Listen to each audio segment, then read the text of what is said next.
Hello guys, si Kesan Veloso ulit ito at welcome sa episode 25 ng larutan ng Shadowrun Dragonfall Director's Cut Main Campaign. Okay, actually guys, nirecord ko na to kanina kaya lang malpak yung recording ko so ulitin ko na naman. Okay, tuloy natin. Ayun, episode natin guys, nakaligtas tayo doon sa mga nag-ambush natin so magre-report tayo ngayon kay Ansel tungkol doon. Tapos doon sa unang recording ko kanina, mayroong part dito na hindi ko na dapat binasa eh. So mamaya ito pag start natin ng game, ko na. Skip ko na lang. Hindi ko na babasahin, dire-diretso na lang kasi useless information lang naman eh. So sige. Ito yun yung kasi yung previous episode natin, nalaman natin na na naayos na rin naayos ni Mallet yung isang DVD ulit. So ito yun eh. So ito, third DVD. Hindi ko nababasahin to kasi useless information lang naman eh. Tungkol lang to lahat kay kay Vauclair din eh. Kaya lang wala ring sense basahin eh. Umaba lang yung oras dahil dito eh.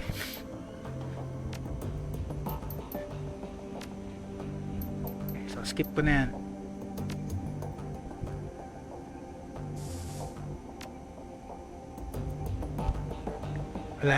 Wala rin ina-add sa game. So kausapin na natin tong si Ay teka, bago natin kausapin si Ansel. Bili muna tayo ng gear.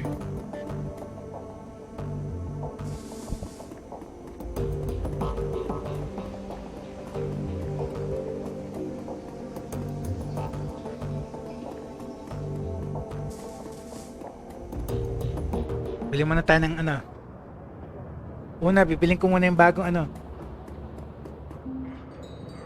kasi may points na tayo dito eh.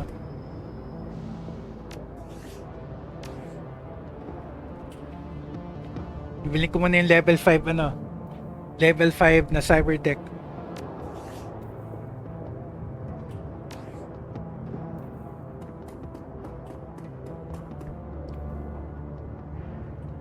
I need some tech and I'm on a tight schedule. So, ito.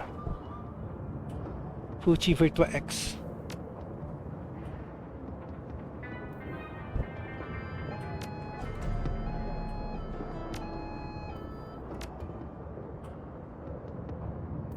Tagalin mo natin lahat ng gear.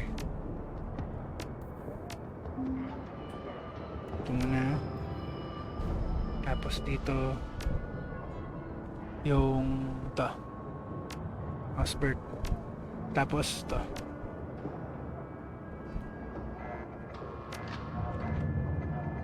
wala rin siya nung unang recording ko, wala rin siyang bagong programs eh. So okay lang, wag na natin, hindi na kailangan check. So dito naman tayo kay dito kay kay Gumari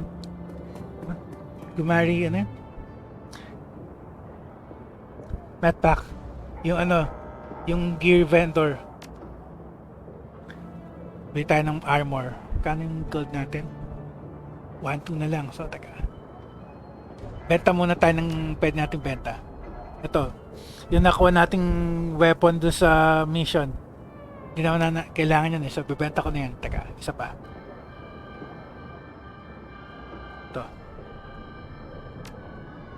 Ito mga hindi ko kailangan.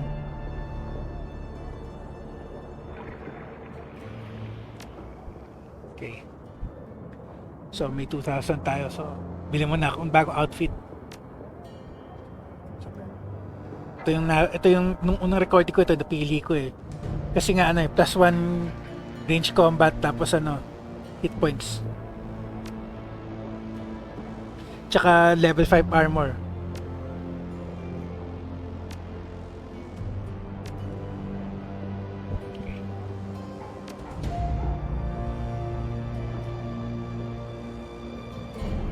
Natin yung luma.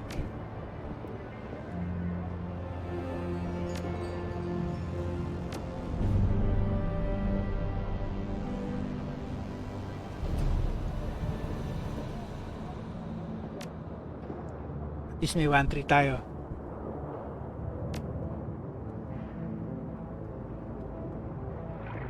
Bili tayo ng ano, healing item.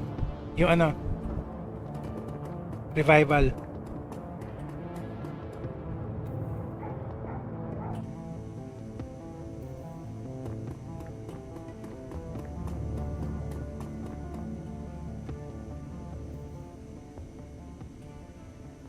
Medical supplies. Huwag muna ano, cyberware. 1, 2, 3, 4.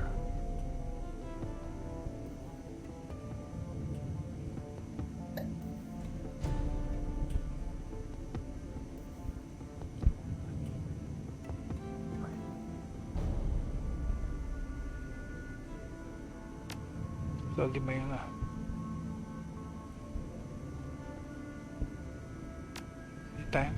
Build tayo dalawa. Isa lang, sige, dalawa.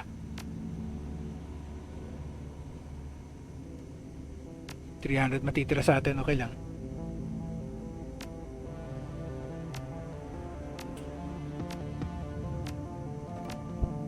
Ayusin natin yung gear natin.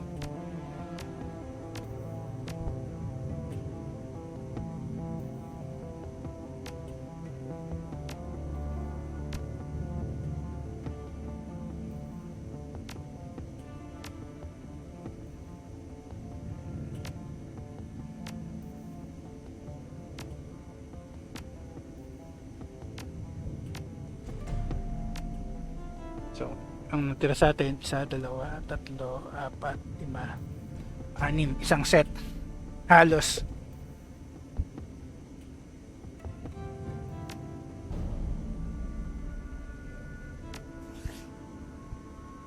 $300 natira sa atin. Okay lang.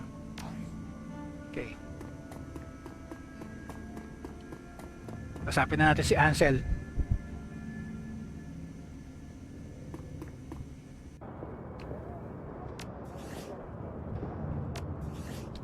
Check lang natin gear natin. Kasapin natin si Ansel.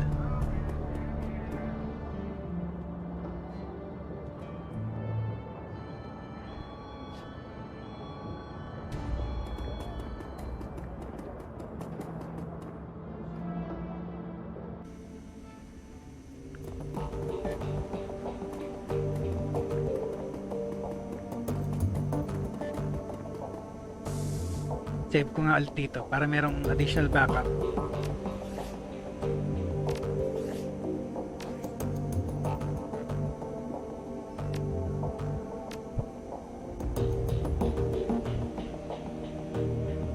Okay. Pasapin natin si Ansel para matuloy na yung kwento. Ansel calls over his shoulder at the sound of your approach. His eyes are glued to his computer's display. Raquel Siddhartha, Pro Mueller should be on her way. But before you go to the meeting site, I have news. He glances at you, and his words trail off. Upon seeing the expression on your face, Ansel's voice becomes grave. It can wait. Tell me what has happened. I had some trouble on the U-Bahn. Somebody's set up an ambush. Nothing much. Got attacked by a bunch of idiots who didn't know who they were messing with. They lost. Bad news, my friend. Somebody is hunting us. They set up an ambush on the U-Bahn line. So ito na lang.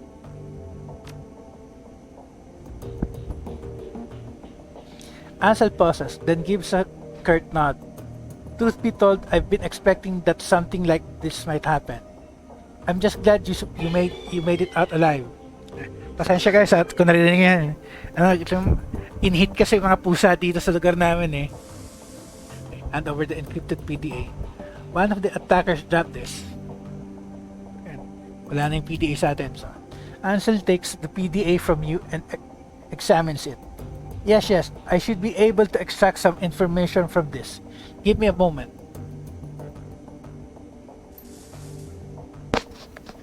He plugs the PDA into his computer and goes to work. A few moments later, he lets out a grunt of dismay. Well, Raquel Siddhartha, I was able to recover a file, but unfortunately, that's all that I'll ever be able to pull off of this thing. All that anyone will, truth be told.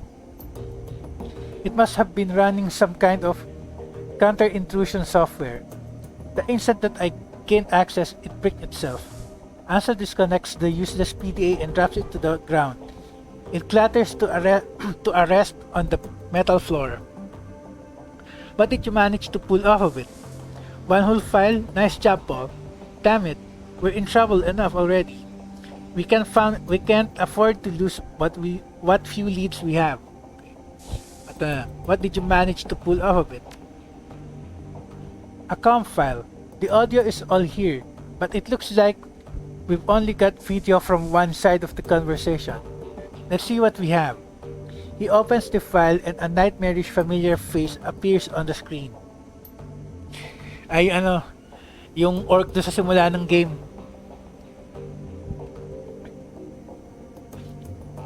Beckmeyer.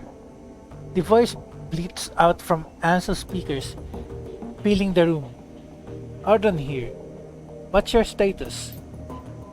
Beckmeyer's image is garbled, but his voice sounds young and eager. Target acquired, sir. You were right. We spotted her on the U-Bahn, just like you said, probably on her way to a job. As per your instructions, we're gonna try to take her out on her way back. She'll be more vulnerable that way. Hopefully injured and low on ammo. Hopefully injured and low on ammo too. But only time will tell. Obviously hindi. Obviously nabugbog sila eh. Nakaligtas tayo dun eh.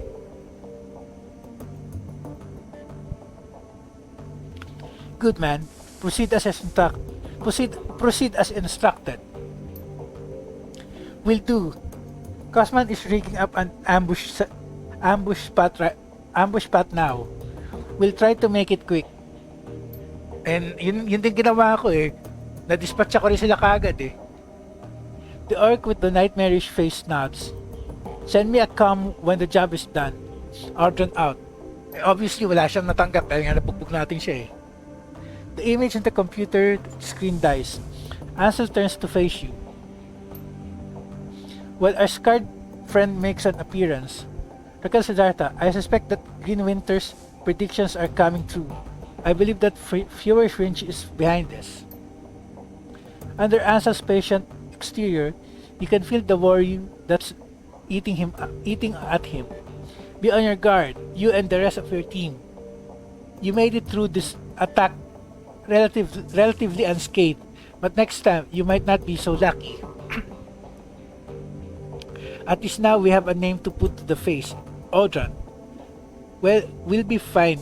I carried us through the attack. I'll carry us through the next. Don't worry, Paul. I will. Ito, number 1.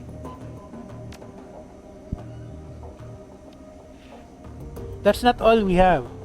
As I was saying when you first walked in, I have been productive as well. I was able to uncover some new evidence in your absence, and coincidentally enough, that evidence pertains to our scarred friend.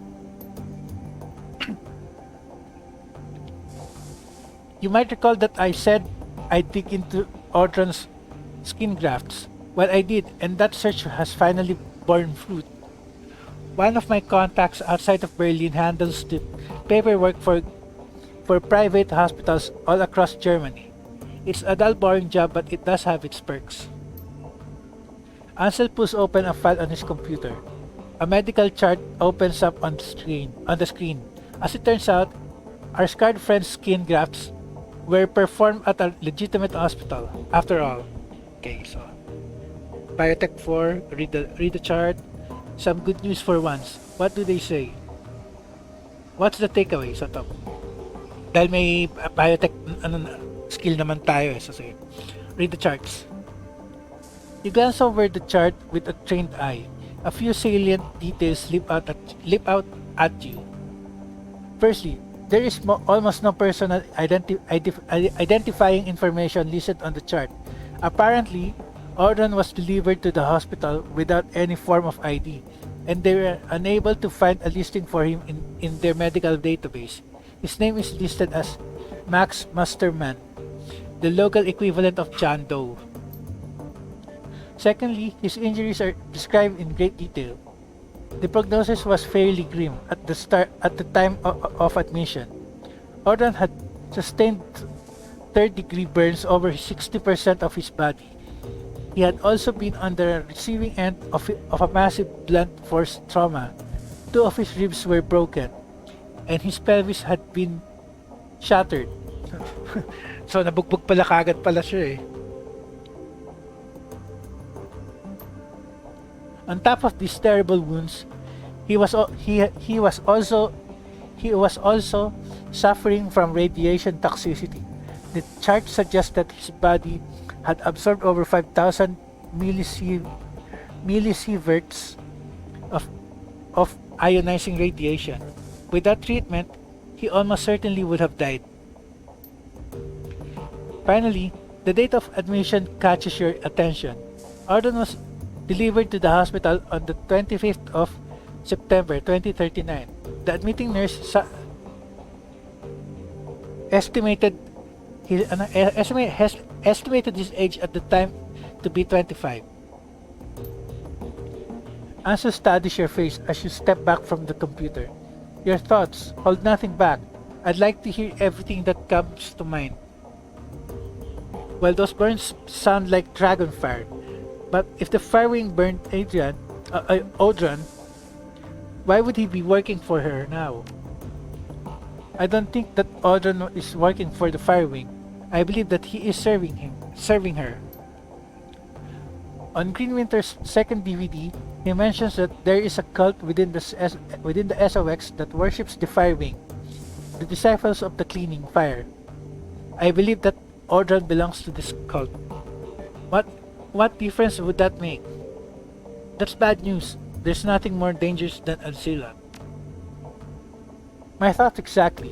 A hireling can sometimes be bribed or reasoned with. A pawn can be liberated. But if the firewing's soldiers look upon her as a goddess figure, nothing short of killing her will deter them. And even that might not stop them.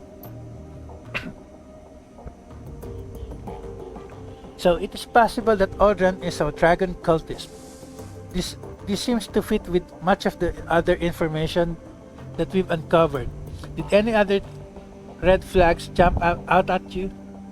Audran might have spent some time in the SOX. That radiation poisoning didn't happen on its own. Agreed, 5,000 millisieverts is a lot of exposure. Short of basking in the glow of an unshielded reactor, I don't know how he'd have absorbed that much ionizing radiation without spending time in the SOX.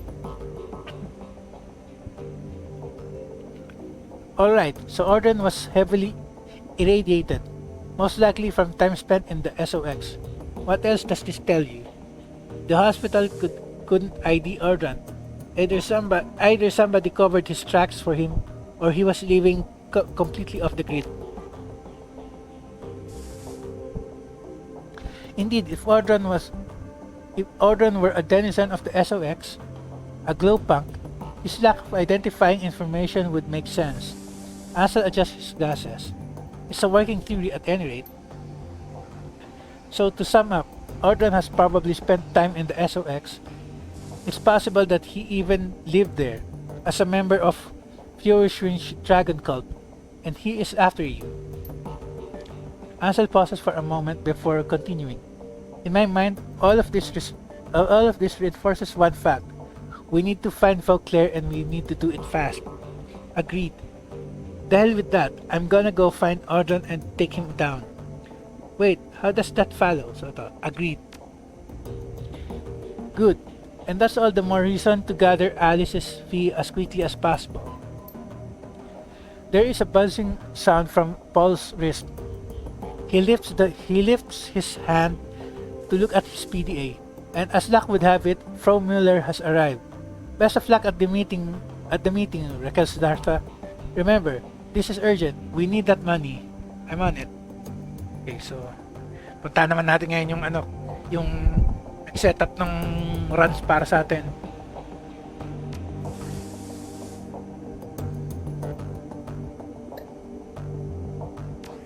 Tapos benta na benta na rin natin kay Altag yung nakuha nating liquor.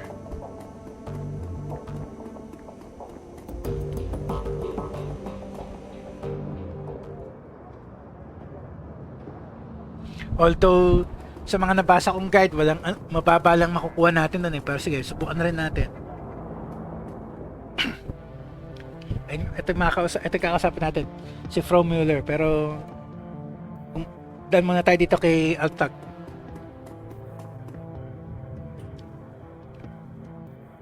Okay. Chibus, found this liquor in my travels. Worth anything? No, not quite. I received cases of this for less discerning clientele. I could offer you maybe 10 new yen. Sure, I've got no use for it. Okay lang, kahit 10 lang. 313. Glad I could be of service. Just killing time. I'll be going now. Okay. Kasapin na natin to si Frau Müller. Teka. Save mo natin. Mga German words. Kasi kaya hirap nahirapan na magbasa eh.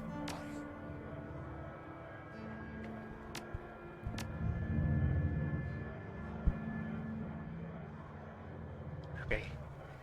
Save. Nakasapin na natin siya. As you press your way forward through the cozy smoke-filled confines of Café Chev, you catch sight of Frau Müller.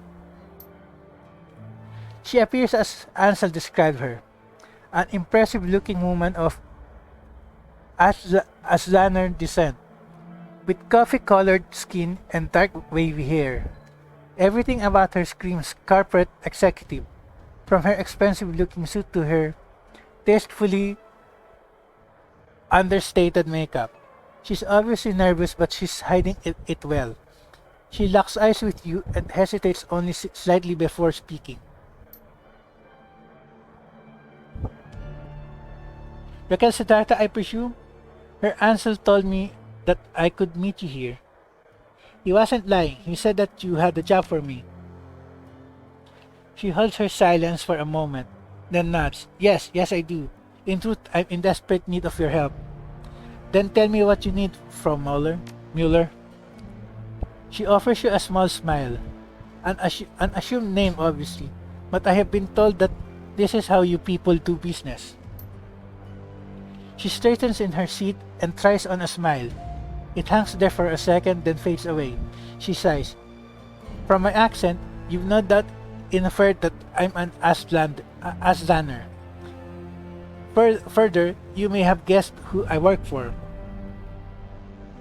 As technology, I'd assume, pero hindi natin pwede sabihin wala tayong etiquette na yun I'm afraid that I haven't. Care to fill me in? You tell me I'm not in the business of guessing, so number 2. As technology, the only Aslan-based corporation operating in Germany. I've been with the company for over a decade. Over the course of my employment, I've worked on a great many projects, from the innocuous to the obscene. My hands have touched it all. Never once did I question the wisdom of our research. Never once did I consider blowing the whistle on my employers. I kept my nose down, worked hard, and excelled at the tasks set before me. They must love you there. Yeah, I get it. Keep talking. Go on, please. Dali lang guys, check ko lang to, may message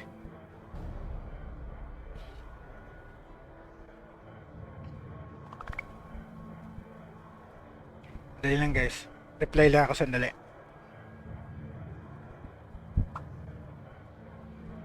Okay.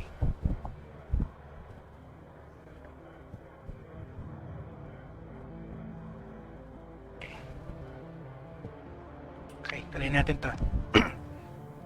Pasensya sa brief interruption guys. Last month, I was transferred here from my home in Tenochtitlan. Ano yan eh? Yan yung ano eh. Sa Aztec lore, sa may kumagawa sa modern world, nasa Mexico yan eh. Tenochtitlan, Tenochtitlan, Tenochtitlan. Ano yan eh, yung seat of power ng ano, ng Aztec civilization. They told me that an employee of my caliber was needed in Berlin and that I would be working on a project with wide-reaching applications. The only other detail that I was given was the name of the project, Bloodline. Catchy. That doesn't sound good. So ito na ang sagot natin. That doesn't sound good. She looks you in the eye. She looks you in the eye, and for the first time, you can see the cracks in her composure. She's doing a good job of hiding it, but deep down, this woman is terrified. I've seen many terrible things in my life. Rekal Siddhartha, in Tenochtitlan, blood magic is commonplace. Take a moment to imagine what that means. In the underground markets, people are bought and sold as chattel. Street children are rounded up and bled like lambs. I witnessed all of these things by the age of 12.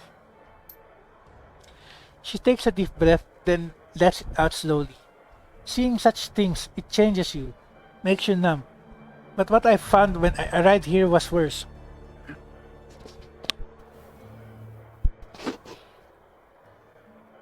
This project, it horrifies me, Rekal Siddhartha, and it must be stopped. Tell me everything you know about Bloodline. She shakes her head. The less that you know, the better for both of us. You'll just have to trust me on that. Parang ayoko magtiwala basta-basta. You need only know that it is evil, and that it is not a word that I use lightly. If you won't tell me what this bloodline is, how do you expect me to stop it? Evil is a childish term. From Miller, there's no such thing as good and evil, black and white.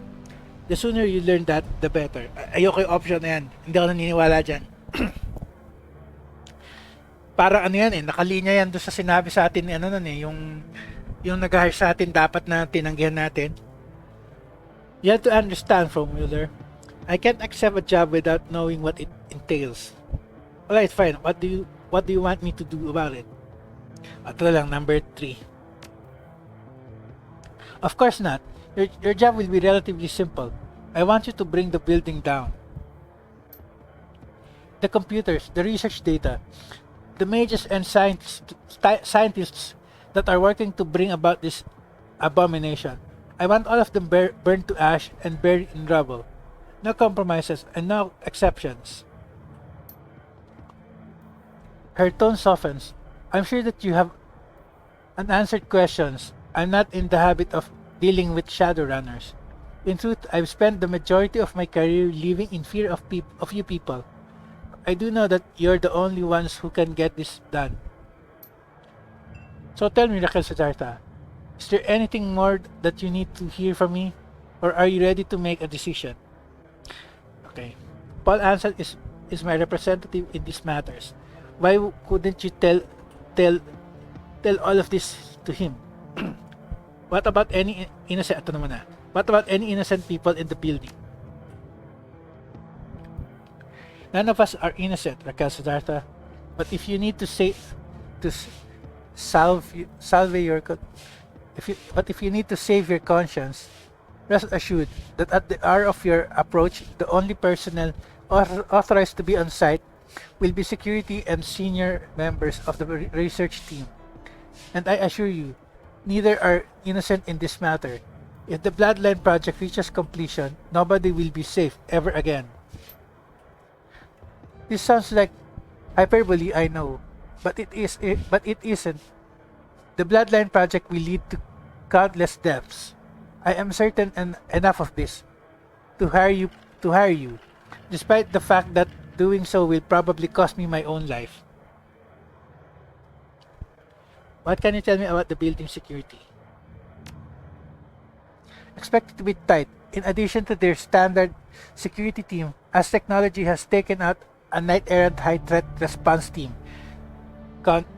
Yung mga, ayan na naman, yung mga pasaway na, kalaban do sa huling mission natin. Yung mga sinusubukang i-control si Mark 6 nung do sa mission natin na nakaraan. So, mahirap nga yung mga yan. Response team contract to protect the building. Corporate doesn't seem to mind contracting a competitor for emergency response services. That should give you some indication as to the uniqueness of this project. Okay. I'm not a demolition expert, Frau Müller. How do you expect me to level a building? You don't need to be. You just need to be a competent decker, which I'm told you are. The facility is powered by a number of on-site generators. There are safeguards in place to prevent them from overloading. In the event of a power spike, the system is designed to shut itself down. But I know how you can disable those safeguards. Once the generators begin to overload, you'll have a limited time to reach a safe distance. The explosion will be quite catastrophic. Right, let's talk about compensation. 36,000 nuyen, as I told you, Herr Anso. That's what I have allocated for this job. Okay, that's fair. It's better than fair. I've done my homework, Kalsudarta. Wait, Paul Ansel is my representative in these matters. Why couldn't you tell all of this to him? I had to meet you in person to look into your eyes and see the woman behind the name. Now that I have done so, I am sure you are the one that I need. Chosen one. Naturally, I will send any further information about the job to Herr Ansel, provided of course that you accept. Okay, I have reached a decision. Kailangan natin yan eh. Yes, and I'll take the job. Her face visibly brightens. In that case, it's a deal. I can tell you how relieved I am, Raquel Sudarta. Thank you for helping me to bring this nightmare to an end. I will iron out the remaining details with your Herr Ansel. He'll want to talk this over with you anyway, I'm sure. You're a good woman, Raquel Sudarta. You are saving more lives than you know. Sana totoo yun.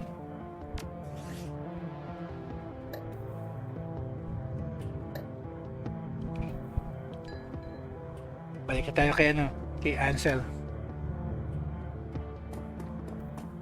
Tapos save muna natin pagdating doon.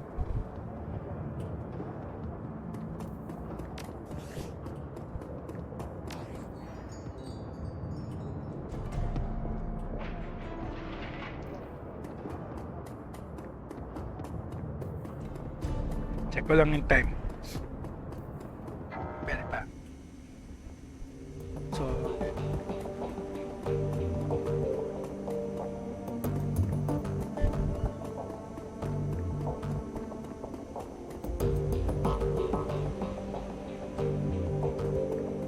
save muna natin bago natin kausapin si Ansel.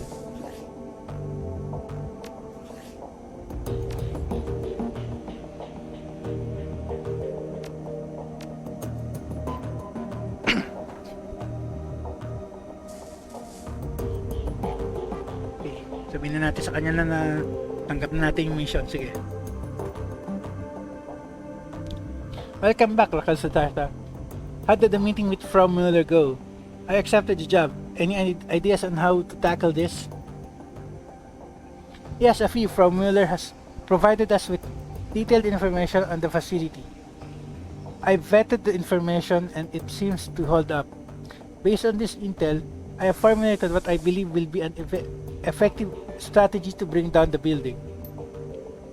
According to Müller's intel, the facility is extraordinarily well guarded. Whatever the Bloodline project is, the Azis have spared no expense to defend it. The facility is patrolled by as Technology's internal security personnel. On their own, they would pose a challenge, but I don't doubt that you could brute force your way through them.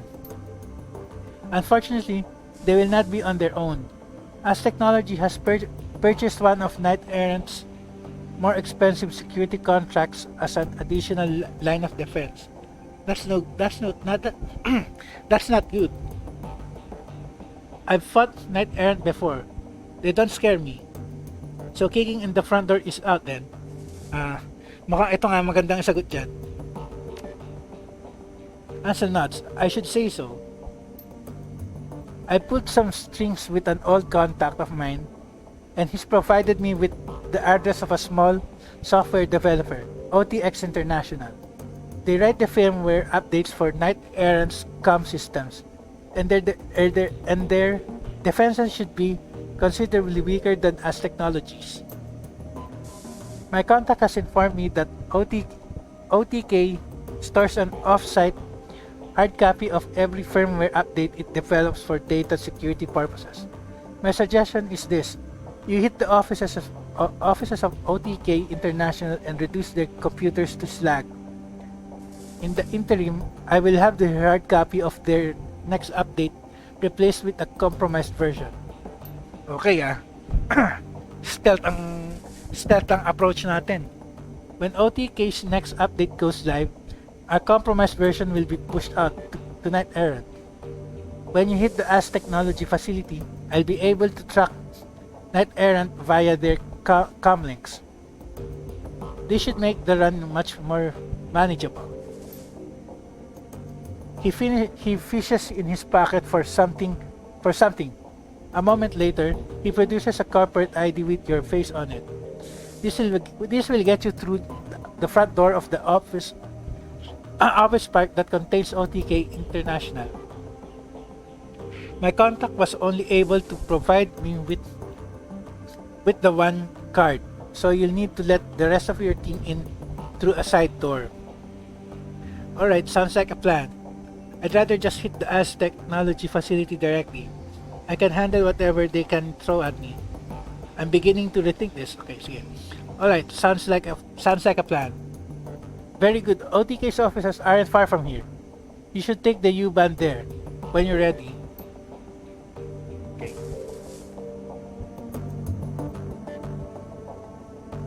Take the U-Bahn to OTK International's office.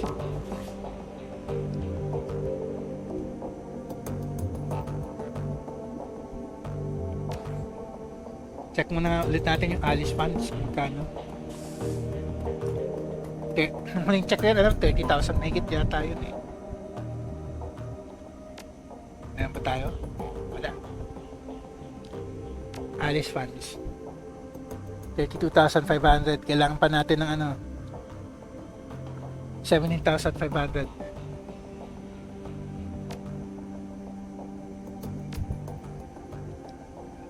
So gawin muna natin yan. So punta tayo sa U-Bahn station. Ay, meron pa palang meron palang upgrades yung mga natin kakampi. So upgrade natin. Okay. Itong si Iger, pwede niyang matutunan.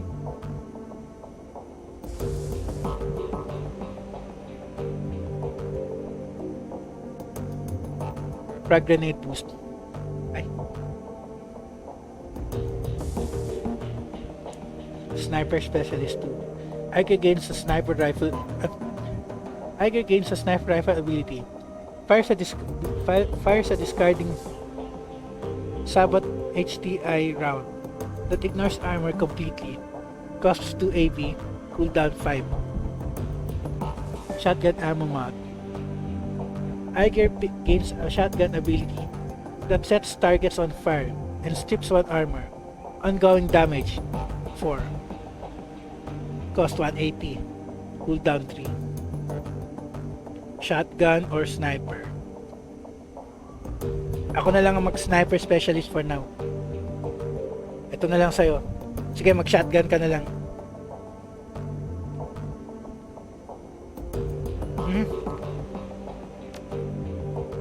sa'yo.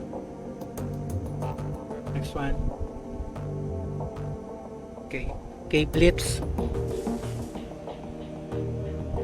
ESP boost.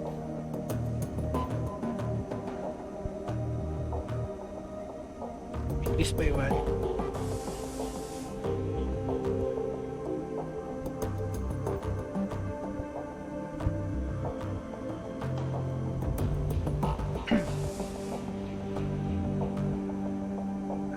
Ito ko na lang muna. Sige. Para dalawa tayong decker.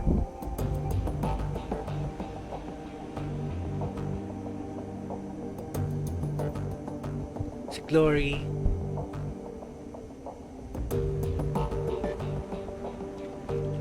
Gray armor. Glory gains a...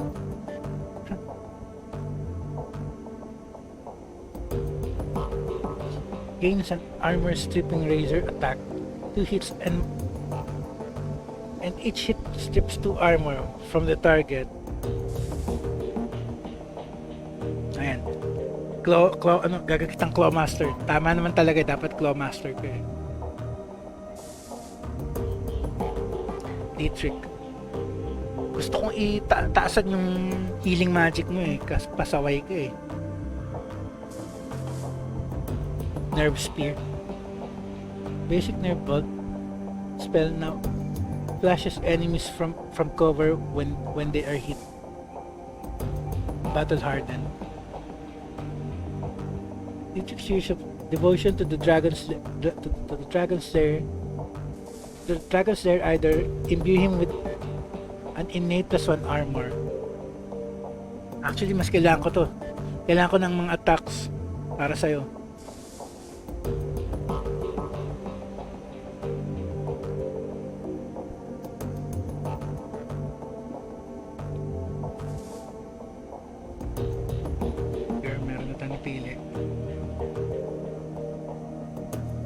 Sige. For now, yun lang.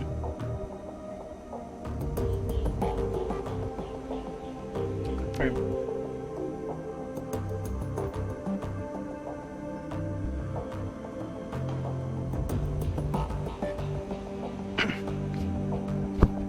Okay, punta na tayo doon sa U-Bahn. Save na natin doon. Lapit na ba yung time? Ilang minutes pa ba?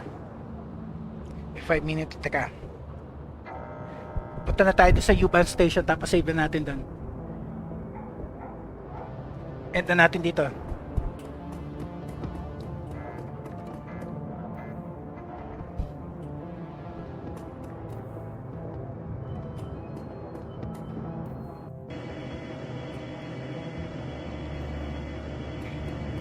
Mamaya na natin gawin yung next episode na natin gawin to, so at least ready na tayo.